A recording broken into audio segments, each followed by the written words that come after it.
الله أكبر الله أكبر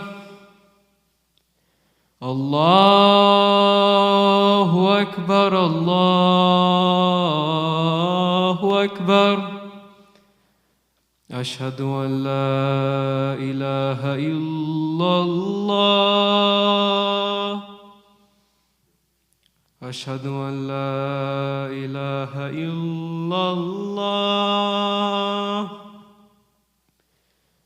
أشهد أن عليا ولي الله أشهد أن عليا ولي الله أشهد أن محمدا رسول الله أشهد أن محمدا رسول الله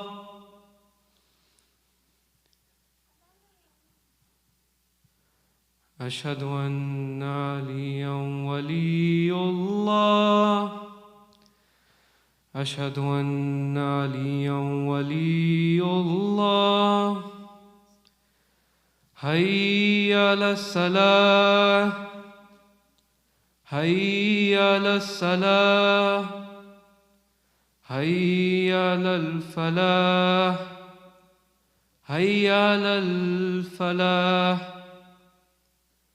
هيا على خير العمل هيا على خير العمل الله أكبر الله أكبر لا إله إلا الله لا إله إلا الله اللهم صل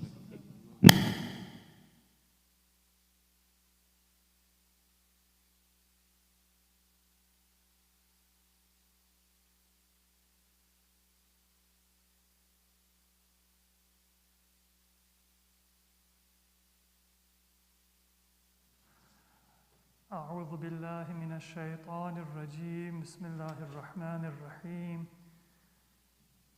الحمد لله رب العالمين بارئ الخلائق أجمعين والصلاة والسلام على سيدنا ونبينا أبي القاسم محمد اللهم صل على محمد وآل محمد وعلى أهل بيته الطيبين الطاهرين ولعنة الله على أعدائهم إلى قيام يوم الدين رب اشرح لي صدري ويسر لي أمري واحلل عقدة من لساني يفقه قولي أما بعد السلام عليكم ورحمة الله وبركاته.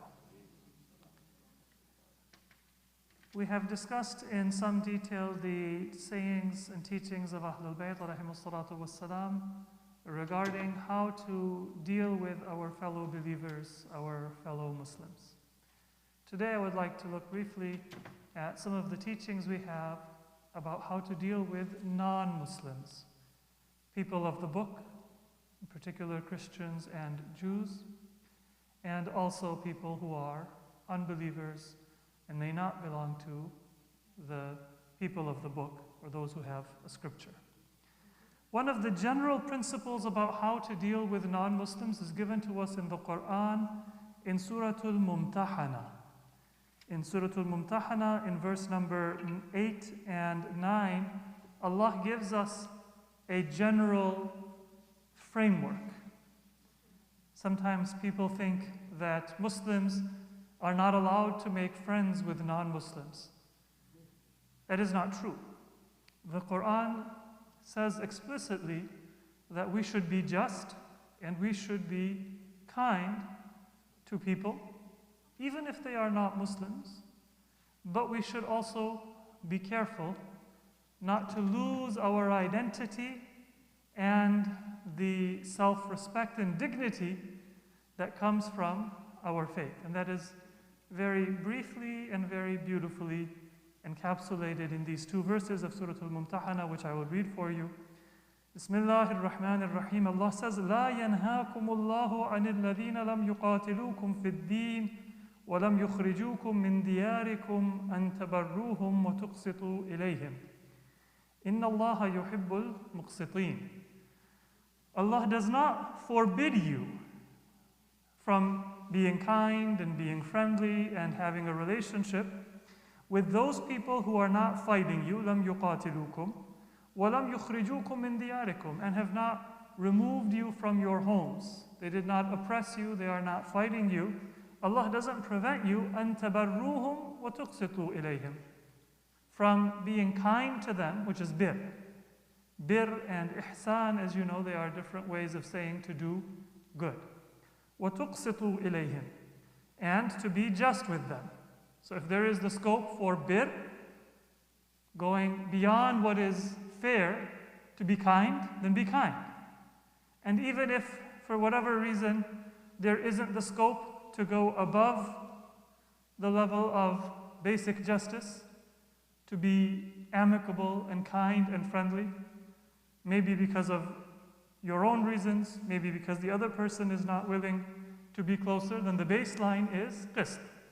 Inna Allaha yuhibbul muqsitin. Allah loves those who are just. So the Quran is telling us two things. One, don't go beneath the baseline of justice. And two, when there is the scope, Allah does not say, do not have bir and kindness even with non-Muslims.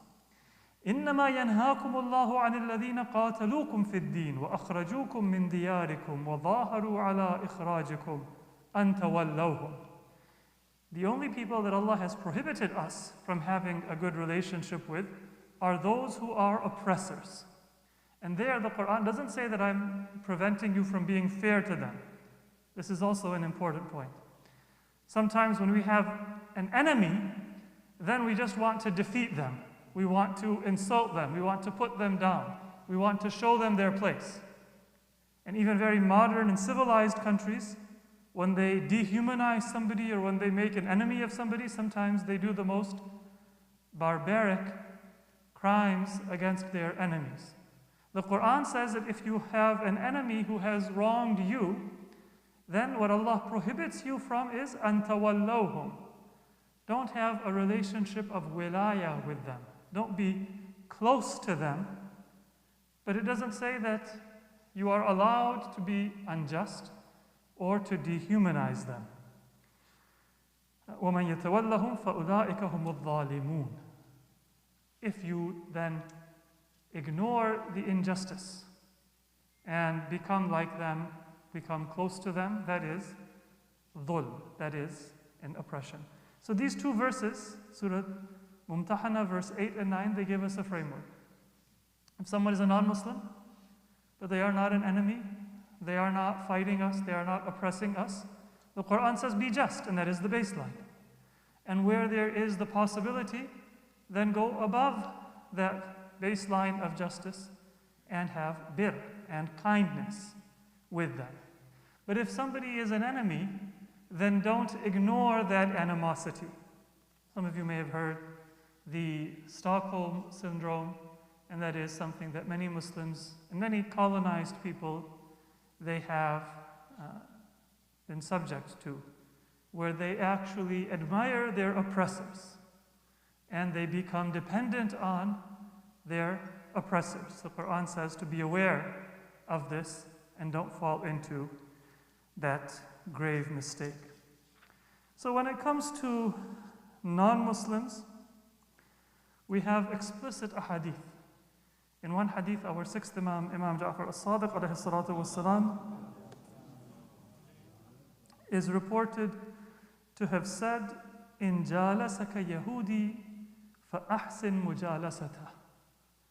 If you are accompanying a Jewish person, you are sitting with a Jewish person, fa-ahsin mujalasatah, then be a good companion with that Jewish person. Now remember that the Imams are not just speaking theoretically. There were real animosities that existed among different ethnic and religious groups in history, just like they exist today. Today, much of the animosity tends to be national, or much of it tends to be ethnic or racial. In the past, it was often religious. And in many ways, the animosity that many Jews felt to Muslims, or some Muslims may have felt to Jews, was greater than that felt between Muslims and Christians for various reasons. The Prophet sallallahu alaihi wasallam and Ahlul Bayt alayhimu salatu wassalam, Allahumma salli ala Muhammad wa ala Muhammad, they spoke about what was wrong in the doctrine of the people of the book, how they had changed or corrupted the message of their prophets, but they did not dehumanize the followers of those religions, and they told the Muslims that when you are interacting, then you should interact with dignity.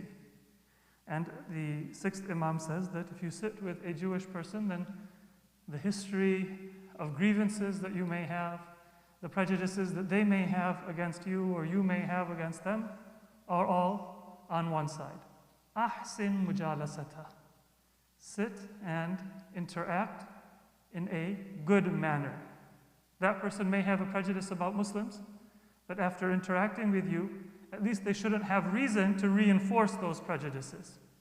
And maybe you have a prejudice or a bias about that person, you should not let that be reflected in your actions and in your words. We have a hadith, for example, that in Medina, Prophet Muhammad sallallahu alaihi wa he would sometimes pay a visit to Jewish citizens of Medina who were sick. This is also narrated from Imam Ali alayhi salatu wasalam, that the Prophet, he would do iyada, and he would pay a sick visit, not just to his companions and Muslims and people who were loyal to him, but even to members of the Jewish community in Medina. Now there are a few instances that we have of the extent to which the Imams went to protect the rights and the dignity of non-Muslims. And I want to just reference one example from the time of Imam Ali alayhi salatu wasalam. In the time of Imam Ali, after having failed in his initial attempt to delegitimize the government of Imam Ali, Muawiyah tried a second tactic after Siffin. And the failure of the quote-unquote arbitration following the Battle of Siffin.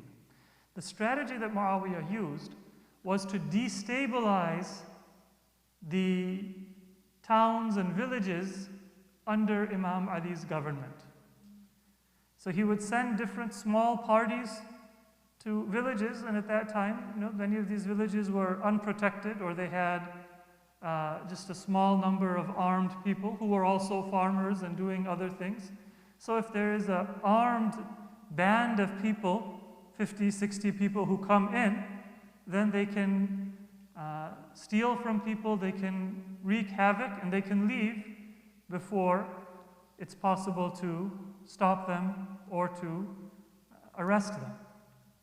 And Muawiyah would commission people, pay people, to go to those territories that were ruled by Imam Ali and cause this kind of chaos. And then he would say to them that the areas governed by Muawiyah are peaceful and the areas governed by Imam Ali are chaotic. He's causing the chaos. But then he wants to say, why don't you switch over if you want to have prosperity, if you want to have peace, then you need the wise political administration of Muawiyah, na'udhu billah, and not Imam Ali. This was a strategy that he used. Now, Imam Ali alayhi salam tried to inform the people of Kufa that this is taking place. And they themselves were not immediately threatened. So if somebody had come and said that we're going to attack Kufa, they might have been much more responsive. But this is somewhere in the frontier. Imam Ali wanted to let them know this was a plan of Muawiyah. Eventually the harm is going to come to Kufa itself. It's going to come to those same people who are right now safe. Their trade is going to be damaged. Their security is going to be damaged. Their whole system and way of life is going to be damaged. But they didn't see it right then. They didn't know what Muawiyah was trying to do. But notice how Imam Ali alayhi salam describes the situation, because this is in the frontier. In Kufa, there's many Muslims. But in the frontiers that were being subjected to these raids by Muawiyah, who lived?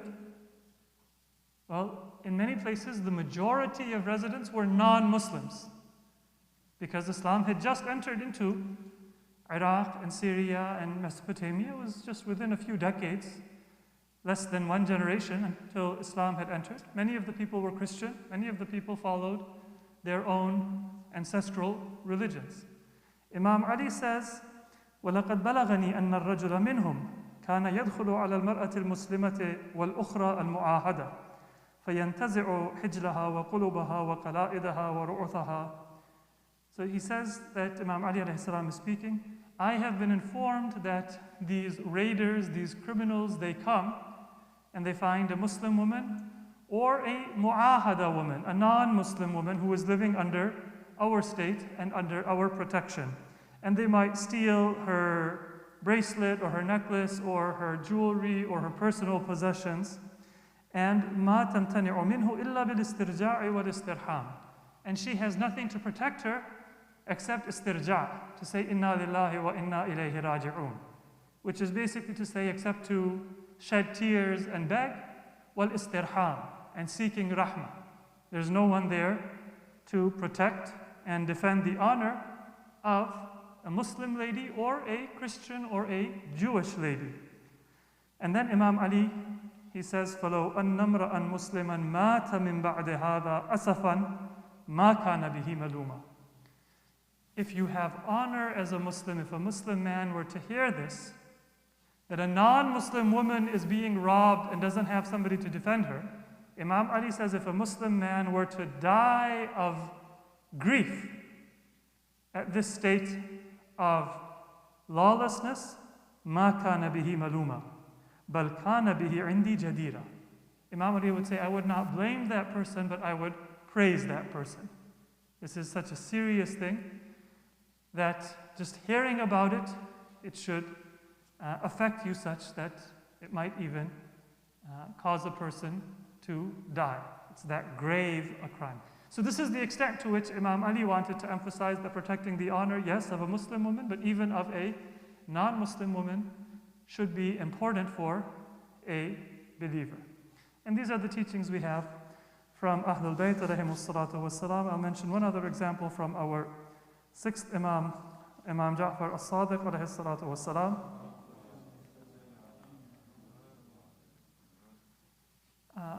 Now you know that sometimes when we have transactions with people, they say that one of the best ways to destroy a friendship is to lend money to a friend or borrow money from a friend.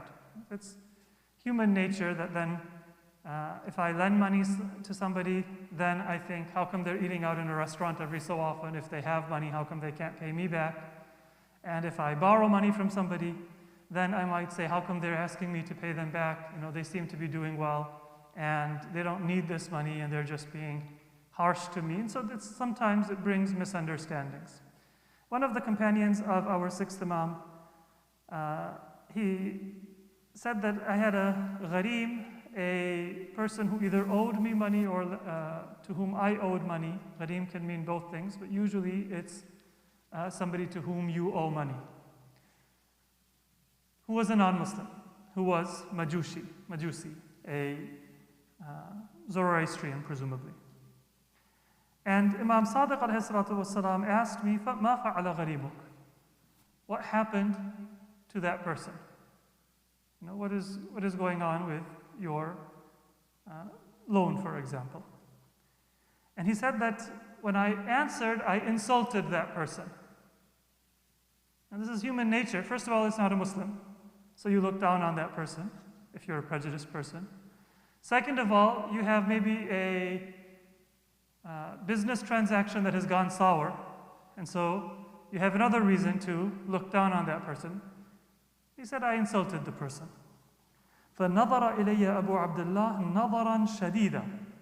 So Imam Sadiq alayhi salatu wasalam looked at me very sternly and with anger. And then the person says that, قُلْتُ جُعِلْتُ فِدَاكَ إِنَّهُ مَجُوسِي. This person is a Majusi.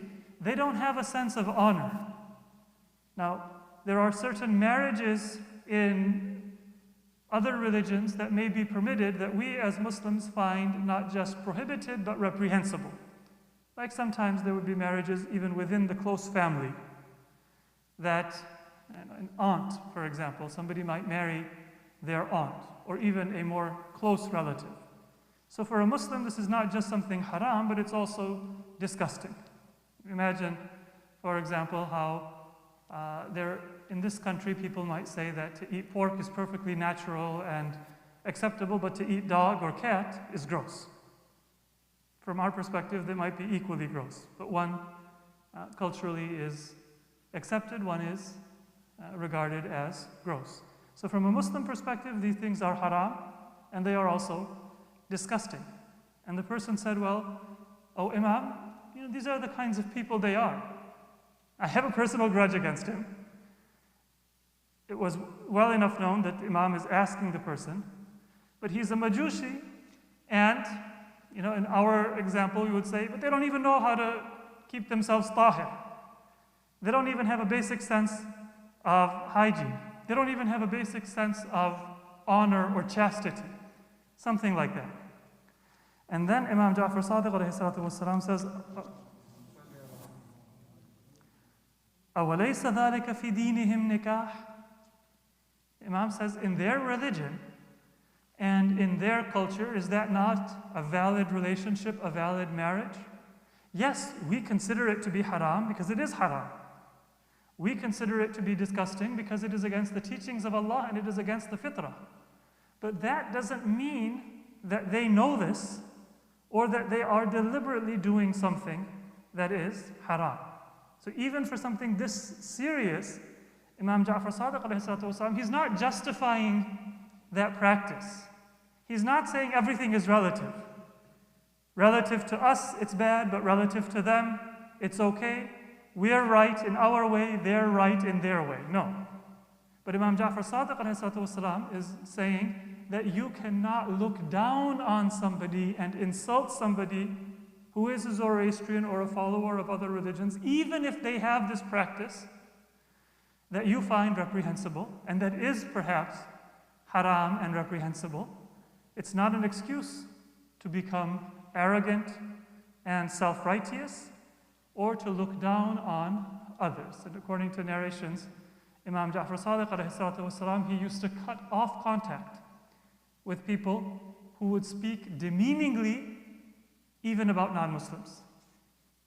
He would not then tolerate that person as somebody to be in his circle of students and followers.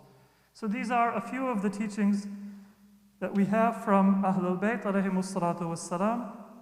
Let us ask Allah subhanahu wa ta'ala to give us the grace and the humility to be able to be fully appreciative of our religion and practicing of our religious teachings without becoming self-righteous or arrogant, and to be able to interact with all of our fellow human beings in the way that Ahlul Bayt alayhimus salatu wassalam taught us. Bismillahir Rahmanir Rahim. Inna a'tainaka al-kawthar fasalli li rabbika wanhar inna shani'aka huwa al-abtar.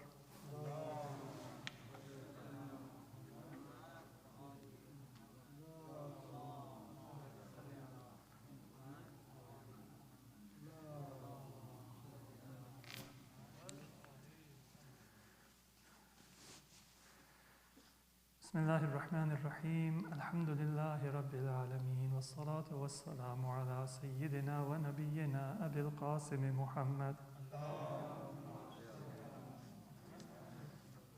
وعلى علي أمير المؤمنين وعلى فاطمة الزهراء سيدة نساء العالمين وعلى الحسن والحسين وعلي بن الحسين ومحمد بن علي وجعفر بن محمد وموسى بن جعفر وعلي بن موسى ومحمد بن علي وعلي بن محمد والحسن بن علي والحجة بن الحسن القائم المهدي صلوات الله عليهم أجمعين. صلوات.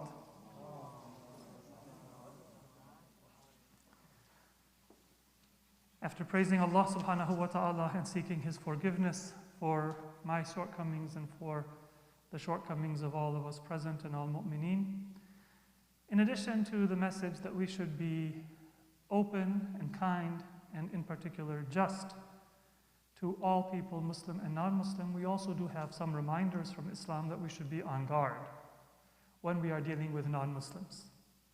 Sometimes people become very simple-minded and they think that nobody has an agenda and nothing is a conspiracy, everything is just the way it seems on the surface.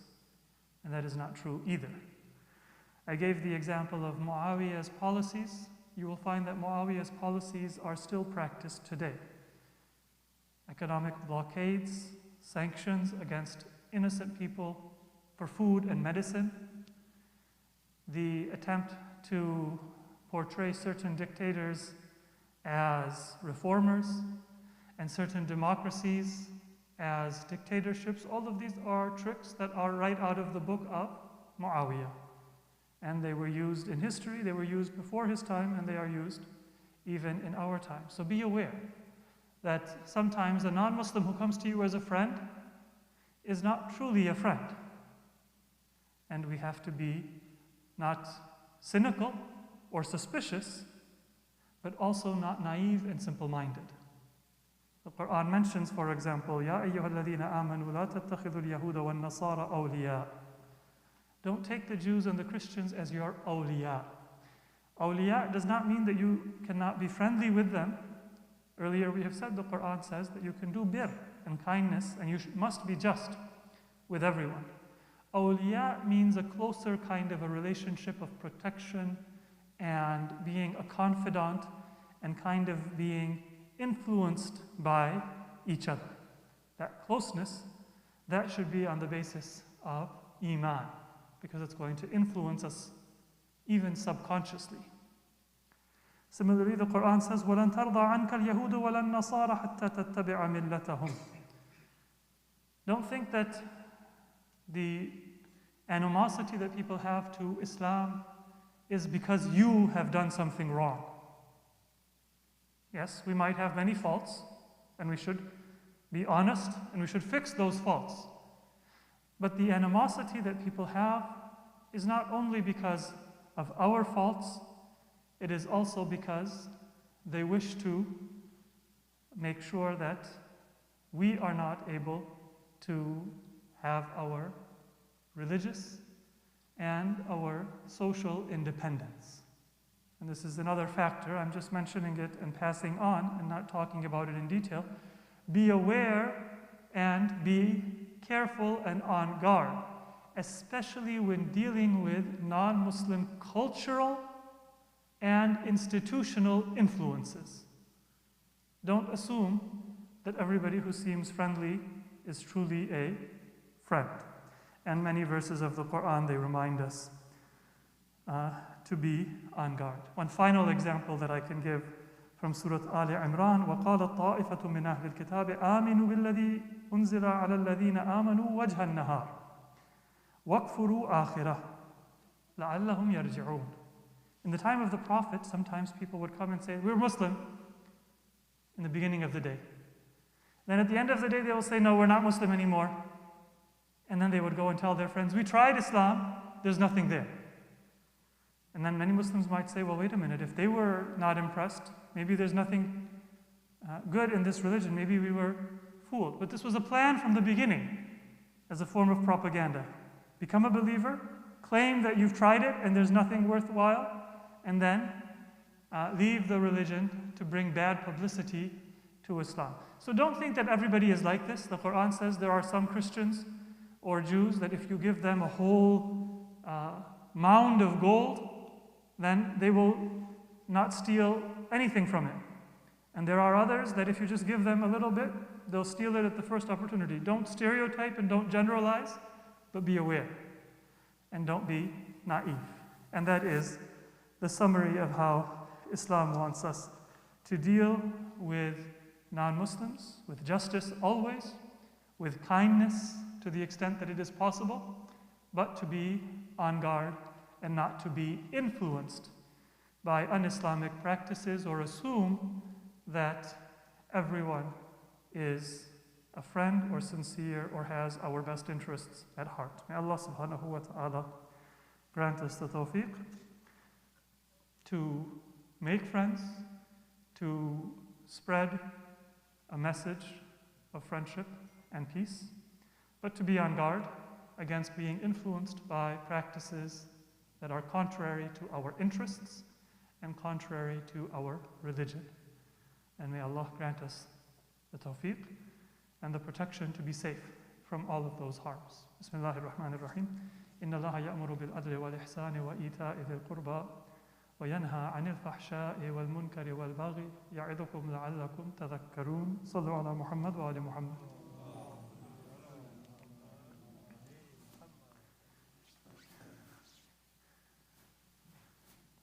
Surah Salat al-Jumu'ah. Allahu Akbar, Allahu Akbar. Ashhadu an la ilaha illallah, ashhadu an la ilaha illallah, ashhadu anna Muhammadan Rasulullah sallallahu ashhadu anna Muhammadan Rasulullah wa anna Aliyan waliyullah. Hayya ala as-salati, hayya ala as-salah, hayya ala al-falah, hayya ala al-falah, hayya ala khayr al-amal, hayya ala khayr al-amal. قد قامت الصلاة قد قامت الصلاة. الله أكبر الله أكبر. لا إله إلا الله. الله أكبر. بسم الله الرحمن الرحيم. الحمد لله رب العالمين الرحمن الرحيم مالك يوم الدين إياك نعبد وإياك نستعين اهدنا الصراط المستقيم صراط الذين أنعمت عليهم غير المغضوب عليهم ولا الضالين. بسم الله الرحمن الرحيم. قل يا أيها الكافرون لا أعبد ما تعبدون ولا أنتم عابدون ما أعبد ولا أنا عابد ما عبدتم ولا أنتم عابدون ما أعبد لكم دينكم ولي دين. الله أكبر. اللهم صل على محمد وآل محمد. ربنا هب لنا من أزواجنا وذرياتنا قرة أعين واجعلنا للمتقين إماما. اللهم صل على محمد وآل محمد. الله أكبر. سبحان ربي العظيم وبحمده. رب صل على محمد وآل محمد. سمع الله لمن حمده. الله أكبر. سبحان ربي الأعلى وبحمده. رب صل على محمد وآل محمد. الله أكبر. أستغفر الله ربي وأتوب إليه. الله أكبر. سبحان ربي الأعلى وبحمده. رب صل على محمد وآل محمد. الله أكبر. بحول الله. بسم الله الرحمن الرحيم. الحمد لله رب العالمين الرحمن الرحيم مالك يوم الدين إياك نعبد وإياك نستعين اهدنا الصراط المستقيم صراط الذين أنعمت عليهم غير المغضوب عليهم ولا الضالين. بسم الله الرحمن الرحيم. قل هو الله أحد الله الصمد لم يلد ولم يولد ولم يكن له كفوا أحد. كذلك الله ربنا. الله أكبر. سبحان ربي العظيم وبحمده. رب صل على محمد وآل محمد. سمع الله لمن حمده. الله أكبر. اللهم صل على محمد وآل محمد. ربنا اغفر لنا وارحمنا وعافنا واعف عنا في الدنيا والآخرة إنك على كل شيء قدير. الله أكبر. سبحان ربي الأعلى وبحمده. رب صل على محمد وآل محمد. الله أكبر. أستغفر الله ربي وأتوب إليه. الله أكبر. سبحان ربي الأعلى وبحمده. رب صل على محمد وآل محمد. الله أكبر. الحمد لله. أشهد أن لا إله إلا الله وحده لا شريك له وأشهد أن محمدًا عبده ورسوله. اللهم صل على محمد وآل محمد. السلام عليك أيها النبي ورحمة الله وبركاته. السلام علينا وعلى عباد الله الصالحين. السلام عليكم ورحمة الله وبركاته. الله أكبر.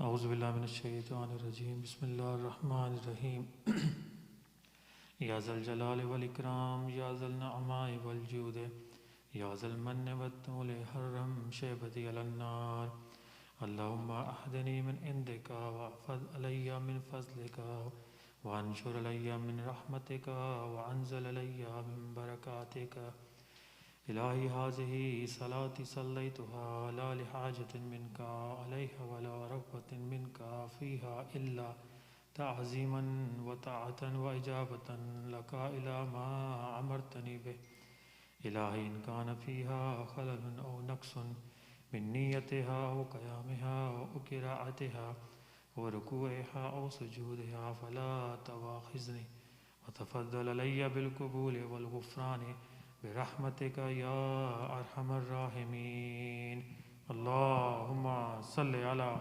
محمد وعلى أحسنتم. صلاة العصر. الله أكبر الله أكبر. أشهد أن لا إله إلا الله. أشهد أن لا إله إلا الله. أشهد أن محمدا رسول الله. أشهد أن محمدا رسول الله. أشهد أن عليا ولي الله. حي على الصلاة حي على الصلاة حي على الفلاح حي على الفلاح حي على خير العمل حي على خير العمل. قد قامت الصلاة قد قامت الصلاة. الله أكبر الله أكبر. لا إله إلا الله. الله أكبر. بسم الله الرحمن الرحيم.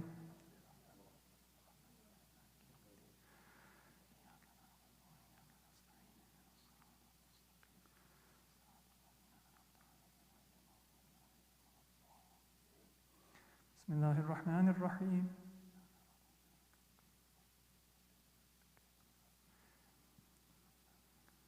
الله أكبر.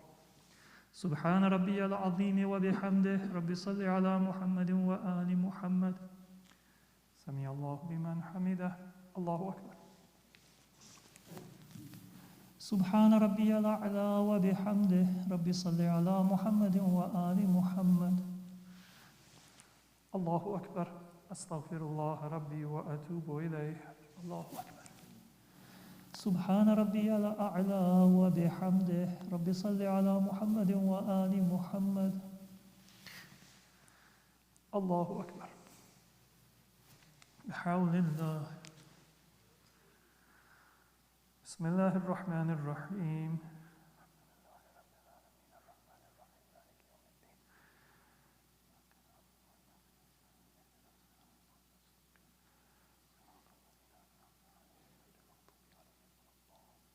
بسم الله الرحمن الرحيم.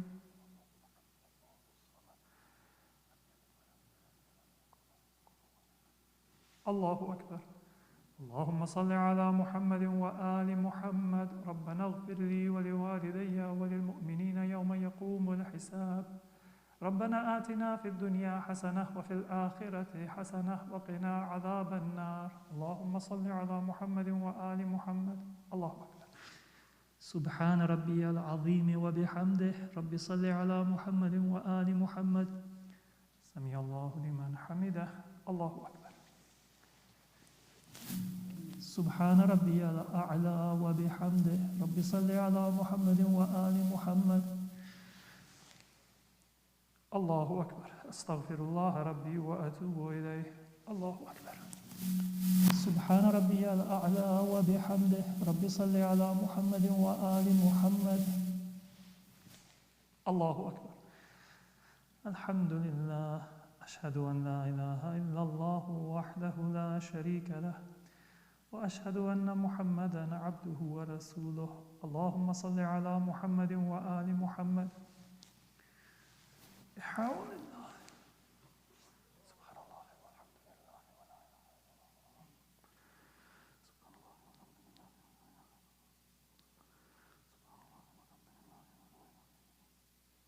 الله أكبر.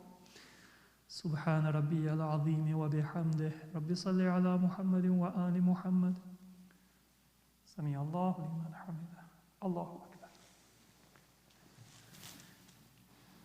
سبحان ربي الأعلى وبحمده. رب صل على محمد وآل محمد.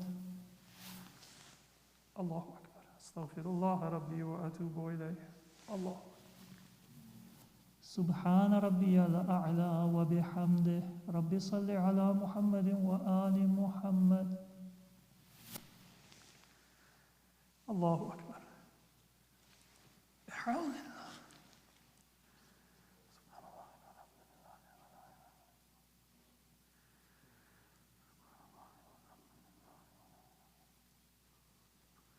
سبحان الله والحمد لله ولا إله إلا الله. الله أكبر. سبحان ربي العظيم وبحمده. رب صل على محمد وآل محمد. سمع الله لمن حمده. الله أكبر. سبحان ربي الأعلى وبحمده. رب صل على محمد وآل محمد. الله أكبر. أستغفر الله ربي وأتوب إليه. الله أكبر. سبحان ربي الأعلى وبحمده. رب صل على محمد وآل محمد. الله أكبر. الحمد لله. أشهد أن لا إله إلا الله وحده لا شريك له، وأشهد أن محمدا عبده ورسوله. اللهم صل على محمد وآل محمد. السلام عليك أيها النبي ورحمة الله وبركاته. السلام علينا وعلى عباد الله الصالحين. السلام عليكم ورحمة الله وبركاته. الله أكبر. الله أكبر. إن الله وملائكته يصلون على النبي يا أيها الذين آمنوا صلوا عليه وسلموا تسليما.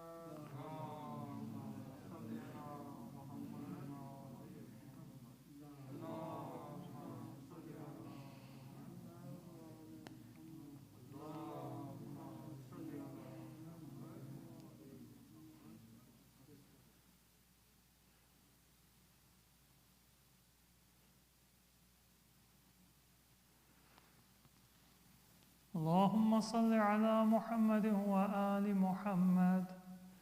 اللهم إن هذه صلاتي صليتها لا لحاجة منك إليها ولا رغبة منك فيها، إلا تعظيما وطاعة وإجابة لك إلى ما أمرتني به.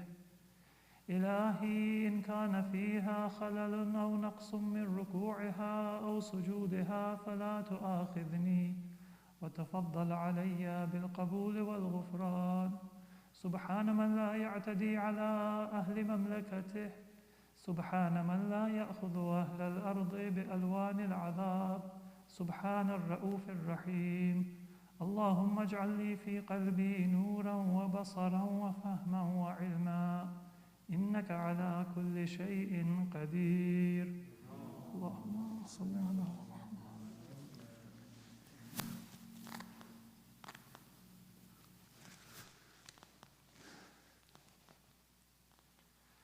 السلام عليك يا رسول الله. السلام على علي أمير المؤمنين.